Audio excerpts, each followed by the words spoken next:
এয়া আমি আছোঁ সেই Tinsukia ASTC bus stand Tinsukia পানীৰ তলত।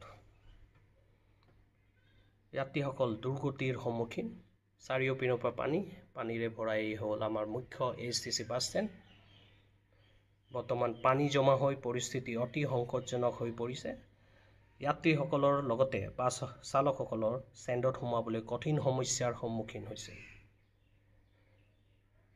এই ASTC তিনিচুকীয়া বাছ ষ্টেণ্ডৰ জৰিয়তে অৰুণাচল প্ৰদেশ আৰু অসমৰ বিভিন্ন ঠাইৰ লোক অহা যোৱা কৰে, কিন্তু এতিয়া তেখেতসকল পানীত কেঁচা মাটি আৰু পৰিৱেশৰ মাজেৰে এই পানীৰে ভৰা পৰিৱেশৰ মাজেৰে যাত্ৰা কৰিব লাগিছে।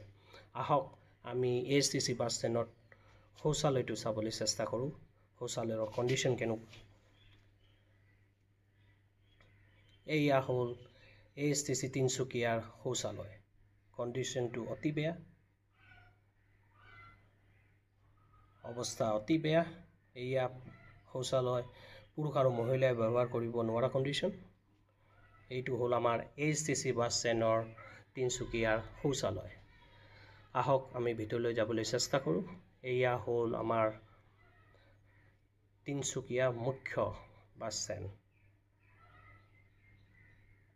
আপুনি চাই পাইছে বাছ ষ্টেণ্ডৰ কণ্ডিশ্যন। এয়া হ'ল তিনিচুকীয়া ASTC বাছ ষ্টেণ্ড।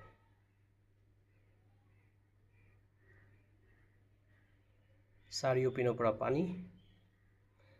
ষ্টেণ্ডত বৰ্তমান পানী জমা হৈ পৰিস্থিতি অতি সংকটজনক হৈ পৰিছে।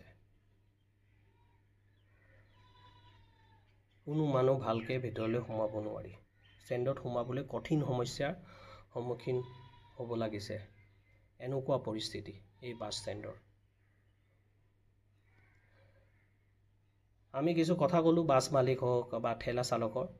কথা কৈ গম পালোঁ যে তেওঁলোকে ষ্টেণ্ড ফি দি আছে, যাক কয় পাৰ্কিং ফি। যিহেতু তেওঁলোকে দিবলৈ বাধ্য, তেওঁ দি আছে সেই পাৰ্কিং ফি। কিন্তু এই বাছ ষ্টেণ্ডৰ কোনো উন্নতি নাই। বছৰে বছৰে এই বাছ ষ্টেণ্ড বেয়া কণ্ডিশ্যন হৈ গৈ আছে।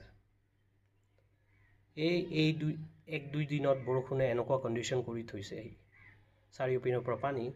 আপুনি চিন্তা কৰি চাওক, ভাবি চাওক, এই বৰষুণে আৰু 2-3 দিন কণ্টিনিউছলি বা 4-5 দিন বৰষুণ দি থাকিলে এই মুখ্য বাছ ষ্টেণ্ডৰ কণ্ডিশ্যন কেনেকুৱা হ'ব। এয়া হ'ল আমাৰ তিনিচুকীয়াৰ main bus stand, ASTC bus stand. এইটো কেৱল অৱস্থা নহয়, এইটো স্বাস্থ্য সুৰক্ষা, সাধাৰণ যাত্ৰীৰ মান সন্মানৰ কথা। আমি তিনিচুকীয়া জিলা প্ৰশাসন আৰু ASTC কৰ্তৃপক্ষৰ তৎকালীন পদক্ষেপ ল'বলৈ অনুৰোধ জনাইছোঁ। সাধাৰণ ৰাইজে কিয় ভুগিব লাগিব, চৰকাৰী খৰচৰ টকাবোৰ ক'লৈ যায় আমি জানিব বিচাৰোঁ।